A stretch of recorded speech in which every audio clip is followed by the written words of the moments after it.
ఇప్పుడు పొన్నం ప్రభాకర్ అన్నది కానీ ఇవాళ జరిగేది కానీ ఎక్కడ పొరపాటు జరిగింది అక్కడ మేమేం తప్పు చేసినాం? శరత్ గారు చెప్పండి. మృత్యుంజయన్ లాంటి సీనియర్ నాయకుడు ఈ రకంగా మాట్లాడడం చాలా బాధాకరం. యాక్చువల్లీ బీఆర్ఎస్ కాంగ్రెస్ మధ్య బీఆర్ఎస్ వాళ్ళు పెట్టిన కండిషన్ ఏంటంటే మాకు డిప్యూటీ మేయర్షిప్ కావాలన్నారు. అయితే ముఖ్యమంత్రి దాన్ని యాక్సెప్ట్ చేయలేదు. బీజేపీతో కలిసి మేయర్ డిప్యూటీ మేయర్ గా ఉంటే పార్టీ హైకమాండ్ చాలా సీరియస్ గా తీసుకుంటది. మీకు ఎన్నంటనే డబ్బులు ఇస్తాం, మీరు పైసలు పెట్టి మిమ్మల్ని కొనుక్కుంటాం గానీ మీకు ఎన్ని పైసలు కావాలో చెప్పండి గదిస్తాం, లేదంటే మీరు సపరేట్ ఊరుకోండి, మీరు సైలెంట్ గా కూర్చున్నా మీకు రావాల్సిన డబ్బులు ఇస్తామని చెప్పి ఇచ్చి బీఆర్ఎస్ ను సైలెంట్ చేసినారు. తర్వాత క్యాస్ట్ ఫ్యాక్టర్ అక్కడ ఎక్కువగా రోల్ ప్లే చేసింది.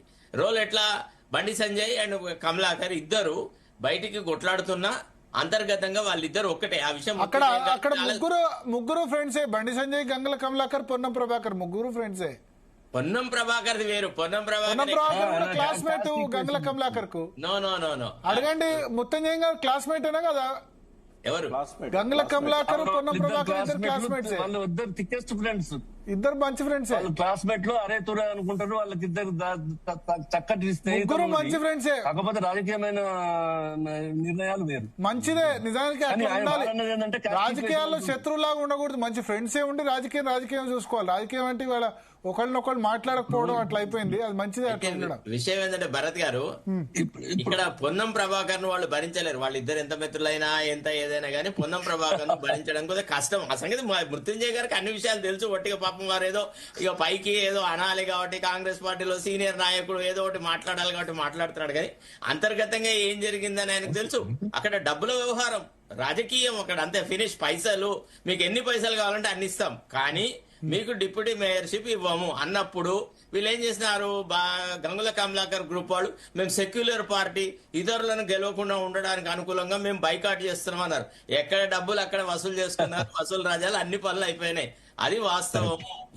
ఇప్పుడు యాక్చువల్లీ జరగాలంటే to be frank with you, ఈసారి గెలిచిన గెలుపు డబ్బులు గెలిచినాయి అంతే తప్ప రాజకీయ పార్టీలు గెలిచినాయి, పార్టీ గుర్తులు గెలిచినాయి, పార్టీ ఐడియాలజీ గెలిచింది అనేది అది థర్డ్ క్లాస్ వాదన.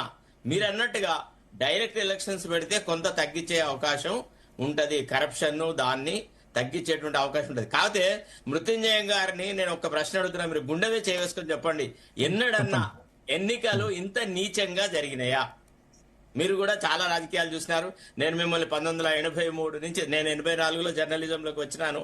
అప్పటి నుంచి మీరు సంజయ్ విచారం నుంచి దగ్గర నుంచి అప్పుడప్పుడే మేము we're just finishing our courses coming into journalism చూసినాను. ఇంత నీచంగా, ఇంత డబ్బుతోని, ఇంత కొనుక్కొని అసలు పార్టీ అనే దానికి రవ్వంత ప్రాధాన్యత ఇవ్వకుండా ఓన్లీ పైసలకే ప్రాధాన్యత ఇచ్చి జరిగిన ఎన్నికలు కాంగ్రెస్ పార్టీ నేతృత్వంలో జరిగినాయా లేదా? ఇది మీరు అంతరాత్మ ప్రమాదంగా చెప్పండి. ఇప్పుడు నేను శరత్ గారికి నేను చెప్పేది ఏంటంటే, ఇప్పుడు ఇంత నీచంగా ఎన్నికలు జరిగినాయా అని అంటే అది ప్రజలను అపహాస్యం చేసినట్టు అవుతుంది. నేను మీలాగా నేను ఒంటరిగా లేదా ఒక విశ్లేషకునిగా లేకుంటే ఒక మేధావిగా ఒక మనిషిగా మాట్లాడడం కాదు. I'm representing a party. ఇవాళ నీచంగా జరిగినాయంటే మన రాజ్యాంగము, మన పరిస్థితులు, మన చట్టము, మన వ్యవస్థ అంతా అట్లా ఉన్నది. దానికి ఇప్పుడు ఎట్లున్నది, అది నీచంగా అయిందని నేను అనలేను. కరెక్టే కదా, ఐ కెనాట్ సే నో. కరెక్టే కదా. ఇంత డబ్బుల రాజకీయం, నేను ఒప్పుకోను. నేను 100% శరత్ గారితో ఏకీభవిస్తున్నా. ఇంత కరెక్టే కావచ్చు, నేను ఇంతకు ముందు ఏదో మంచి జరిగిందని కాదు, కానీ ఇంత రోజు రోజుకు పరిస్థితి దిగజారుతుంది నీచంగా. ఒక్క కౌన్సిలర్ కరీంనగర్ లో ఒక కౌన్సిలర్ కోసం యావరేజ్ ఖర్చు 50 లక్షలు. తక్కువైందా ఎక్కడన్నా చెప్పండి? కావచ్చు, కాకపోతే నేను మృత్యుంజయ్ గారు మీరు 1983లో ఎమ్మెల్యే గెలిచారు. ఇప్పుడు రాజకీయాల్లో మీరు ఎమ్మెల్యే కాదు, కౌన్సిలర్ గా అయినా గెలవగలరా, ఖర్చు పెట్టగలరా చెప్పండి? మీరు 42 సంవత్సరాలు పాలిటిక్స్ లో ఉన్నారు, మీకు సొంత ఇల్లు కూడా ఉందో లేదో కరీంనగర్ లో. ఇవాళ కౌన్సిలర్ కూడా విల్లాలు ఉంటాయి, ఉన్నదా కరీంనగర్ లో? ఉందా?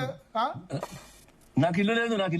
కరీంనగర్ లో సొంత ఇల్లు లేదు. మీరు కౌన్సిలర్ గా అయినా గెలవగలరా? మీరు డబ్బు లేకుండా మృత్యుంజయ్ గారు ఓటేయగలరా? 1983లో అప్పుడు సంజయ్ విచార్ మంచి మీద గెలిచారా మీరు? అవునవును, సంజయ్ విచార్ మంచి ఐదుగురికి టికెట్ ఇస్తే 3 గెలిచారు. మీరు నలుగురం గెలిచినాం. ఈయనే గోన ప్రకాష్, తర్వాత మా Sanjeeva Rao, Chennur, Kamareddy. That it self shows. ఇప్పుడు మృత్యుంజయ్ గారు అంటే అందరూ పంతులు మంచి వాళ్ళని అంటారు, ఓటు మాత్రం వేస్తారా డబ్బులు ఇవన్నీ? ఇప్పుడు నేను అసలు అది కాదు, రేవంత్ రెడ్డి అపాయింట్మెంట్ ఇస్తాడా? ఫస్ట్ ఫండమెంటల్ క్వశ్చన్ ఏంటంటే రేవంత్ రెడ్డి గారు మా మృత్యుంజయం గారికి అపాయింట్మెంట్ ఇస్తాడా? సో అట్లా అందుకనే రాజకీయాలు మంచిగా ఉండదు అది. రాజకీయాలు ప్రకాష్ గారు నవ్వుతున్నారు. మిమ్మల్ని కాదు, రేవంత్ రెడ్డి మాకు రాజకీయం అట్లాంటిది. మృత్యుంజయ గారు మీరు మంచివాళ్ళు, మిమ్మల్ని అవమానపరచట్లేదు. మీ పట్ల చాలా గౌరవం ఉంది, మీరు నిజాయితీగా ఉన్నారు, ఒక సూత్రం బట్టి ఉన్నారు, పద్ధతి ప్రకారంగా ఉన్నారు. కానీ రేవంత్ రెడ్డి మార్కు రాజకీయంలో మీరు ఇమడలేరు. మీరు కబాబ్ మే హడ్డీ హేవా సార్. ఇవాళ గాంధీ మహాత్ముడు కూడా ఇమడలేడు ఈనాడు ఉన్న రాజకీయాలలో.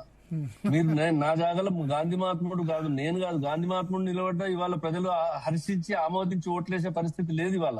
కాబట్టి మీరు అన్నట్టు నేను ఏ అవినీతి జరిగింది, ఏ దుర్మార్గం జరిగింది, ఏ అక్రమం జరిగిందని మీరు అంటున్నారో అవన్నీ నేను అనలేను, నేను ఒప్పుకోను. ఎందుకంటే ఇవాళ ప్రజలను మేము అధికమైనటువంటి సీట్లలో గెలిచి, మేము 86-87 సీట్లు గెలిచి మాకు వచ్చిన ఓట్లన్నీ మీరు చేస్తే ఒప్పుకుంటే మేము అన్ని కొనుక్కున్నట్టు. ఇక అందుకొరకు ఆయన నెవర్. తర్వాత ప్రజలను కూడా నేను అభిశంసించడమో, వాళ్ళను చిన్నపరచడమో, వీళ్ళు పాపం పైసలు తీసుకుని చెప్పి అనేంత సాహసం నేను చేయలేను. సుమిత్ర గారు చెప్పాలి. ఒక్క నిమిషం ప్రకాష్ గారు ఏదో చెప్పాలనుకుంటారు. సుమిత్ర ఏం లేదు, నేను కాసేపు మాట్లాడి ఎగ్జిట్ అవుతా. అంటే ప్రకాష్ బాగున్నావా? నమస్తే అన్న, బాగున్నా. 87 సీట్లు వచ్చే కాంగ్రెస్ పార్టీకి అప్రత్యహత విజయం కాదా? అంటే పార్టీ రిప్రజెంట్ చేసే వాళ్ళకి కొన్ని లిమిటేషన్స్ ఉంటాయి, వాళ్ళని మనం ఇట్లా ఇబ్బంది పెట్టకూడదు. శరత్ గారికి మనగది. అయితే ఇక్కడ ఇప్పుడు పార్టీల వ్యవహారాలు చూస్తే ఇది పార్టీల బలాబలాలకు ఒక సంకేతం అని నేను అనుకోవట్లేదు. అంటే దీన్ని బట్టి మనం ఈ పార్టీ బలపడ్డది, ఈ పార్టీ బలహీనపడ్డది, ఈ పార్టీ చాలా బలపడ్డది, ఇట్లా అంచనాకు రావడానికి వీల్లేదు. ఎందుకంటే స్థానిక ఎన్నికలలో స్థానిక పరిస్థితులే ప్రధానంగా ఉంటాయి. అధికార పార్టీకి తప్పకుండా అనుకూలంగా ఉంటుంది అక్కడ. బట్ మీరే అన్నారు 92 మున్సిపాలిటీ నుండి 33 జిల్లా పరిషత్ నుండి 32, కానీ అసెంబ్లీ ఎన్నికలలో ఘోర పరాజయం బీఆర్ఎస్ కి వచ్చింది. కాబట్టి ఇవాళ ఇవన్నీ వచ్చినా కూడా రేపు నెక్స్ట్ ఎలక్షన్ లో చాలా టఫ్ సిచ్యువేషన్ కాంగ్రెస్ పార్టీకి ఉంటది. విలువలను కాపాడడానికి సీనియర్లు, మృత్యుంజయ లాంటి వాళ్ళు, మన లాంటి వాళ్ళం ప్రయత్నం చేస్తాం. కానీ అక్కడ ఏమైందంటే ఎన్నికల్లో గెలిపే ముఖ్యంగా మారిపోయింది. ఇప్పుడు రేపటి అసెంబ్లీ ఎన్నికల కోసం ఇవాళ బలంగా మనం ఉన్నట్టు చూపెట్టుకోవాలనే తాపత్రయం అన్ని పార్టీలలో ఉంటుంది. అందుకే ఏ పార్టీ నుంచి ఎవరు వచ్చినా టికెట్లు ఇస్తారు. ఇవాళ తెల్లవారు వెళ్ళిపోయినా చేయగలిగింది ఏం లేదు. డబ్బుల విషయానికి వచ్చినప్పుడు ఈ ఎన్నికలలో పార్టీలు పెట్టిన డబ్బు కంటే అభ్యర్థులు పెట్టుకున్న డబ్బులే ఎక్కువ కనబడుతున్నాయి మనకు. చాలా నియోజకవర్గాల్లో నేను చూశాను.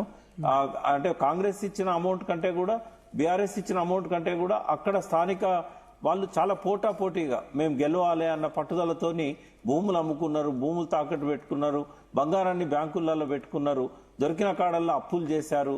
అది ఎక్కువ మనకు కనబడతా ఉన్నది. బట్ ఆ ఎమ్మెల్యే ఎలక్షన్లలోనేమో ఎక్కువ పార్టీది ఉంటుంది ఈ ఎన్నికలలో. అయితే మీరు అన్నట్టుగా మేయర్, చైర్మన్ డైరెక్ట్ గా జరిపి కనీసం ఈ ఎన్నికలన్నింటినీ కూడా పంచాయతీ ఎన్నికల్లాగా గుర్తు లేకుండా, పార్టీ ప్రాతినిధ్యం లేకుండా చేయగలిగితే ఈ క్యాంపుల వ్యవహారాలు ఉండవు, ఎంతో కొంత న్యాయం జరుగుతుందని అనిపిస్తుంది. ఇప్పుడు కౌన్సిలర్ చాలా ప్రియారిటీ అయిపోయింది. ఎవరు ఎక్కువ కౌన్సిలర్ గెలిస్తే వాళ్ళు చైర్మన్ అనేసరికి ఆ చైర్మన్ క్యాండిడేట్లు ప్రతి కౌన్సిలర్ ఎక్కువ గెలుచుకునేందుకు కోసం డబ్బు ఖర్చు అయిపోతుంది. మళ్ళా కౌన్సిలర్ కొనుక్కునేందుకు డబ్బు ఖర్చు అయిపోతుంది. గ్రామ పంచాయతీ ఎట్లా ఉంది? డైరెక్ట్ గా సర్పంచ్ ఎలక్షన్, ఎగ్జాక్ట్లీ వార్డు మెంబర్లు అంతా కలిపి ఉప సర్పంచ్ ఎన్నుకుంటారు. దానికి ప్రియారిటీ లేదు, ఓన్లీ సర్పంచ్ ఎన్నిక డబ్బుతో పోతుంది. ఇప్పుడు మున్సిపల్ కౌన్సిలర్లు వాళ్ళు గెలిచేందుకు డబ్బు పెట్టాలి, మళ్ళీ గెలిచిన తర్వాత కౌన్సిలర్ కొనుక్కునేందుకు చైర్మన్ డబ్బు పెట్టాలి. మళ్ళీ రాజకీయ పార్టీలు, క్యాంపులు, పంచాయతీలు 3 సంవత్సరాల తర్వాత ప్రతి చైర్మన్ దించేస్తున్నారు. భరత్ గారు, పార్టీ కార్యకర్తలకు ప్రభుత్వంలో ఏదో అధికార పార్టీలో ఏదో ఒకటి ప్రజాప్రతినిధిగా ఉండకపోతే విలువ లేని పరిస్థితి వచ్చింది. పార్టీలు వెనకట్లాగా లేవు. ఆ జనరల్ సెక్రటరీ ఇచ్చినా కూడా, కార్యదర్శి ఇచ్చినా, లేకుంటే ఇంకోటి ఇచ్చినా కూడా, వైస్ ప్రెసిడెంట్ ఇచ్చినా కూడా పార్టీ అధ్యక్షుని దగ్గర పెద్ద విలువ లేకుండా పోతున్నది. కాబట్టి ఏదో ఒకటి ప్రజాప్రతినిధిగా ఓట్లు కొని గెలవాలి అనే తాపత్రయం కనబడుతుంది. వెనకట్లాగా పార్టీలు కనుక నిర్మాణయుతంగా బలోపేతం అయితే ప్రజాప్రతినిధి కంటే పార్టీ నాయకుందే ఎక్కువ ప్రజల్లో ఉంటది. రేపు పార్టీ పాలసీని కూడా ప్రభావితం చేయగలిగే అవకాశం ఈ పార్టీ నాయకునికి ఉంటది అనేది వెనకటి రోజుల్లో ఉండేది. ఇవాళ కమ్యూనిస్ట్ పార్టీల కాడ నుంచి బీజేపీ దాకా మధ్యలో ఉన్న ఈ కాంగ్రెస్ గాని బీఆర్ఎస్ గాని పార్టీ నిర్మాణం అనేది పటిష్టంగా లేకపోయేసరికి ఇక ఏమైనా గెలిస్తేనే పదవి, గెలిస్తేనే నాయకుని దగ్గర గౌరవము, మన పార్టీకి ఎంత చేసినా గౌరవం లేదు అనేది ఒకటి కనబడతా ఉంది. అది ఈ పార్టీలు తమకు తాము సమీక్షించుకొని నిర్మాణయుతంగా బలోపేతం అయితే ఈ పోటీ కూడా తక్కువగా ఉంటది. కార్పొరేటర్లకు టికెట్ ఇవ్వకపోతే పోయే పరిస్థితి ఉండదు. కాబట్టి ఈ పార్టీలు అన్ని తమకు తాము బలోపేతం కావాలి. ఆయారాం గయారాం కల్చర్ ను వీలైనంత వరకు తగ్గించాలి. థ్యాంక్ యూ భరత్ గారు.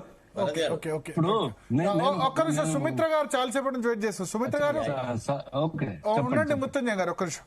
87 ఫిగర్ ఎంత? మృత్యుంజయ గారు 87 గెలిచారు, 84 గెలిచారు కాంగ్రెస్, 83 గెలిచారు,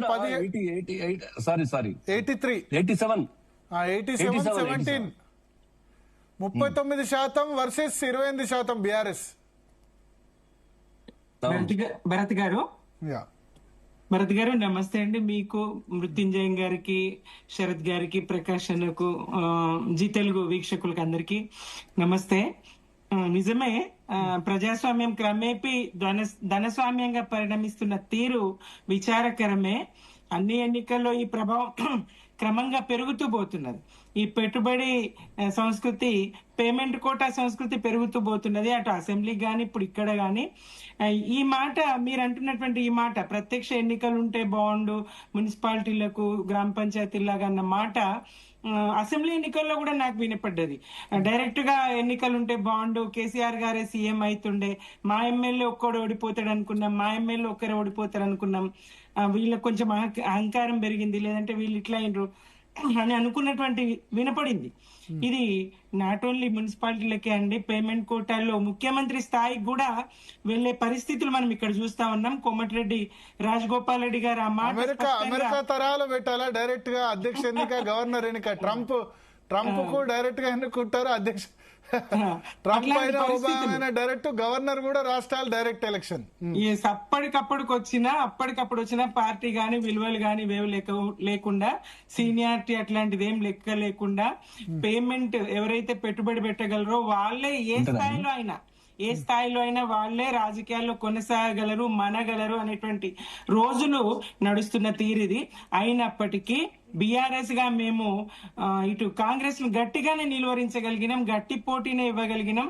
ఇందాక మీరు చెప్పినట్టుగా మేము అధికారంలో ఉన్నప్పుడు గానీ, లేదా ఇతర పార్టీలేవి అప్పటి ఉమ్మడి రాష్ట్రంలో ఇతర పార్టీలేవి అధికారంలో ఉన్నప్పుడు కూడా స్థానిక సంస్థల్లో ఎన్నికల్లో మెజారిటీగా అధికార పార్టీకే ప్రజలు పట్టం కట్టే పరిస్థితులు ఉంటుండే. ఇప్పుడు ఈ అధికార కాంగ్రెస్ ఎంతలా అధికార దుర్వినియోగం చేసినా, వాళ్ళు అంగబలం అర్థబలం ఎంతగా ఉపయోగించినా మరి ఈ స్థాయి ఫలితాలు. మేమైతే బలమైన పోటీ ఇవ్వగలిగినాం, గట్టిగానే సీట్లు 750 పై చిలుకు కార్పొరేటర్లు గాని, మరి కౌన్సిలర్లు గాని మేము సాధించుకోగలిగినాం, గట్టి పోటీ ఇవ్వగలిగినాం. ప్రజల్లో కాంగ్రెస్ పట్ల వ్యతిరేకత ఉన్నదని ఎంతో కొంత రిఫ్లెక్ట్ అయితే అయింది ఈ ఫలితాలతోని. ఇక ఇప్పుడు చూస్తే ఈ అనైతిక పొత్తులు మృత్యుంజయం గారు చెప్తున్నారు, వారు చెప్తున్నారు ఎక్కడో చోట జరిగిందని. ఎక్కడో చోట కాదండి, రాష్ట్రంలోనే